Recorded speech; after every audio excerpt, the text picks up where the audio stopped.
మీరు మీ అభిమాన shows and serials TV కన్నా ముందు ఈటీవీ విన్ యాప్లో చూడండి. Download and subscribe to ETV win app. 99 రూపాయలు మాత్రమే. మౌన పోరాటం మౌన పోరాటం.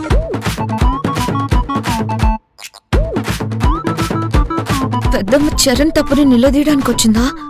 ఇదేంటి? అయితే నువ్వు వాళ్ళ అమ్మాయిని ఇష్టపడ్డ విషయం తెలిసిపోయి ఉంటుందిరా. ఇప్పుడు ఏం చెయ్యాలరా? ఏమో తెలియట్లేదమ్మా.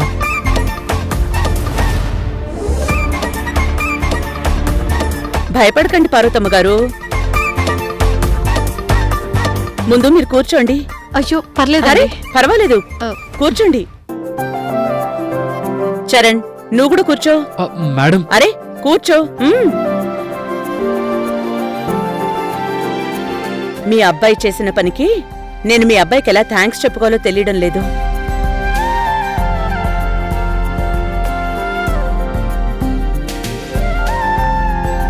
చరణ్, నువ్వే గనక లేకపోయుంటే ఈరోజు నేను మీ ముందుకు రాగలిగేదాన్నే కాదు. మేడం. అవును చరణ్, నువ్వు నీ ప్రాణాలకు తెగించి వెళ్లి ఆ రౌడీలతో ఫైట్ చేసి సౌందర్యాన్ని విడిపించుకుని రాకపోయుండుంటే ఖచ్చితంగా జానకి నాకు వ్యతిరేకంగా ఆ రాజశేఖర్ వాళ్ళు చెప్పినట్టే చెప్పాల్సొచ్చేది. అప్పుడు కోర్టు నాకు శిక్ష వేసేది, విశాలాక్షి వాళ్ళని శిక్షించేది కాదు. దాంతో వాళ్లు మొత్తం ఆస్తుల్ని లాక్కుని జానకిని, సౌందర్యని, కళ్యాణ్ రాముణ్ణి మళ్లీ పనిమనుషుల్ని చేసేసేవాళ్లు. ఇంతకుముందు వాళ్ళు ఎన్ని కష్టాలు పెట్టారో ఇప్పుడు అంతకు మించి కష్టం పెట్టేవాళ్లు. ఇవన్నీ జరగకుండా నువ్వే చేశావు. అందుకు నీకు ఎంత థ్యాంక్స్ చెప్పినా తక్కువే. ప్లీజ్ మేడం, మరీ నన్ను సిగ్గుపడేలా చేయకండి. అలా చేస్తే రాకెట్ ని కనిపెట్టిన సైంటిస్ట్ ని మెచ్చుకోకుండా రాకెట్ చేసిన పనిని మెచ్చుకున్నట్టుంటుంది. నేనేం చేసినా అది మీరు చెప్పింది. ఎలా చేయాలో ఏం చేయాలో అంతా మీరు ప్లాన్ చేశారు. నేను జస్ట్ పని చేశాను. దానికే మీరు క్రెడిట్ అంతా నాకిచ్చేస్తున్నారు. ఇవ్వాలి చరణ్, ఎందుకంటే విశాలాక్షి వాళ్ళని ఫాలో అవ్వమని చెప్పింది నేనే అయినా అక్కడికి వెళ్లి ధైర్యంగా రౌడీల్ని ఎదిరించి సౌందర్యని విడిపించినప్పుడు నువ్వు సక్సెస్ అయ్యావు. అలా అవడానికి కారణం కూడా మీరే మేడం. మేము తప్పించుకొని వచ్చేసే టైంకి వాళ్ళు నన్ను పట్టేసి బ్లాక్ చేశారు. నాకేం చేయాలో అర్థం కాని సిచ్యువేషన్లో ఉన్నాను. అప్పుడే మీరు చేసిన ప్లాన్ పనిచేసింది. కరెక్ట్ టైంకి పోలీసులు వచ్చారు, మమ్మల్ని విడిపించి రౌడీల్ని అరెస్ట్ చేశారు. కాబట్టి ఇదంతా మీదే, నాదేం లేదు మేడం. ఇది నీ సంస్కారం. నిన్నింత సంస్కారవంతంగా పెంచిన మీ అమ్మగారి గొప్పతనం. అయ్యో నాదేముందండి, నా కొడుక్కి మంచేదో చెడేదో చెప్పి పెంచానంతే. పిల్లల్ని పద్ధతిగా పెంచడం కూడా చాలా గొప్ప విషయమండి. ఎంతో మంది తల్లిదండ్రులు పిల్లలు ఏం చేస్తే అది కరెక్ట్ అనడం వల్ల వాళ్లు పెద్దోళ్ళయ్యేసరికి క్యారెక్టర్ లేనివాళ్లైపోతున్నారు. అందుకే సొసైటీలో నేరాలు పెరిగిపోతున్నాయి. మంచి పౌరుడిగా ఈ సొసైటీలో పెంచినందుకు మీకు థ్యాంక్స్. ఇంత మంచి కొడుకు పుట్టడం మీ అదృష్టం. చూడు చరణ్, నువ్వు ఏం చేసినా ఎలా చేసినా సౌందర్యం తీసుకొస్తానని ధైర్యంగా ముందుకి రావడంతోనే నా దృష్టిలో నీకో ప్రత్యేకమైన స్థానం ఏర్పడింది. నన్ను మా ఇంటిని కాపాడడానికి కారణమైనందుకు, పెద్దమ్మ మెచ్చుకున్నందుకు నీకు చాలా చాలా థ్యాంక్స్ చరణ్.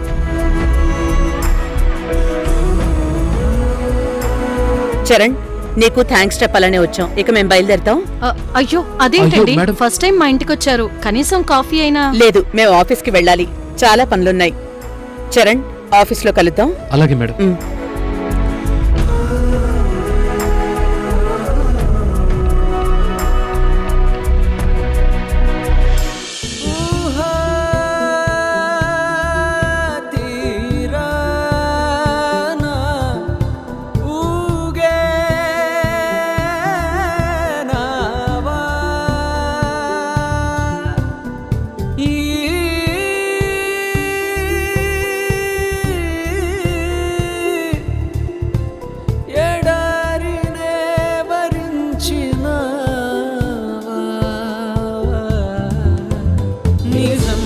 నిజం నిజం నిజం చలి నీ శ్వాస నిజం నిజం నిజం నిజం ప్రియా నీ స్పర్శ స్వరం నిజం గళం నిజం నిజం నీ భాష నిజానికే రూపమై నువ్వే నించుంటే చూసా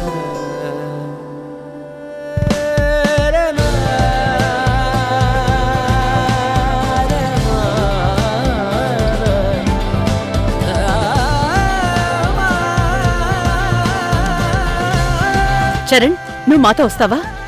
నేను బైక్లో వచ్చేస్తాను మేడం. మళ్ళీ వచ్చేటప్పుడు ఈజీగా ఉంటుంది.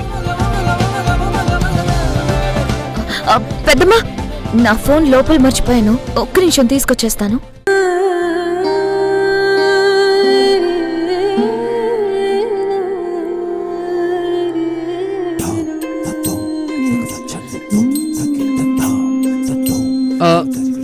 అమ్మా, నేను బైక్ కీస్ తీసుకొని వచ్చేస్తాను. రే మేడం గారు వెళ్ళాక నువ్వు బయలుదేరొచ్చు కదా. అయ్యో అమ్మా, నీకేమన్నా బ్రెయిన్ పోయిందా? మేడం ముందే ఆవిడ కంటే లేటుగా ఆఫీస్కి వెళ్ళమని చెప్తావేంటి? ఉండొస్తాను. వీడెప్పుడూ ఇంతే, చాలా సీరియస్ గా పనులు చేస్తాడు. ఆఫీస్లో కూడా అంతే.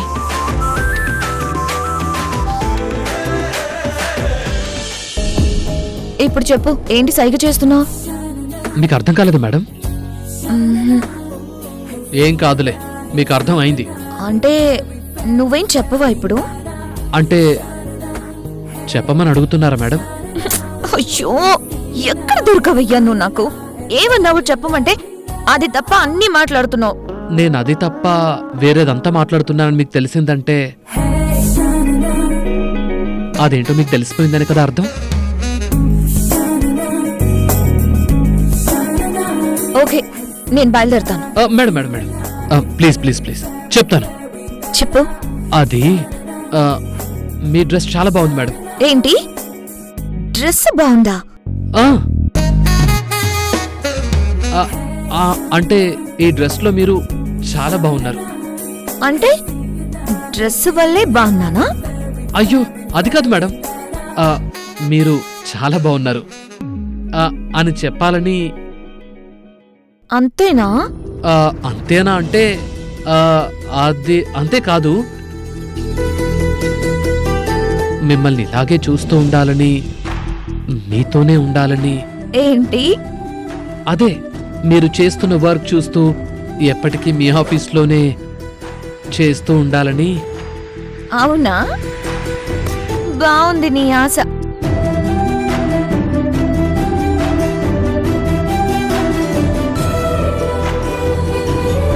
రౌడీల్ని కొట్టి అమ్మాయిని కాపాడినప్పుడున్న ధైర్యం అమ్మాయితో మాట్లాడేటప్పుడు ఉండదా నీకు?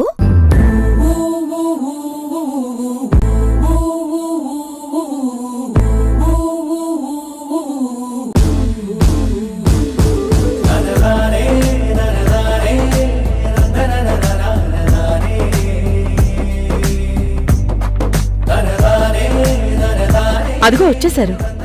సౌందర్య, ఏంటి ఇంతసేపు? వాష్రూమ్ కి వెళ్ళాను పెద్దమ్మా. సరే, పద వెళ్దాం. బాయ్ చరణ్. Bye madam.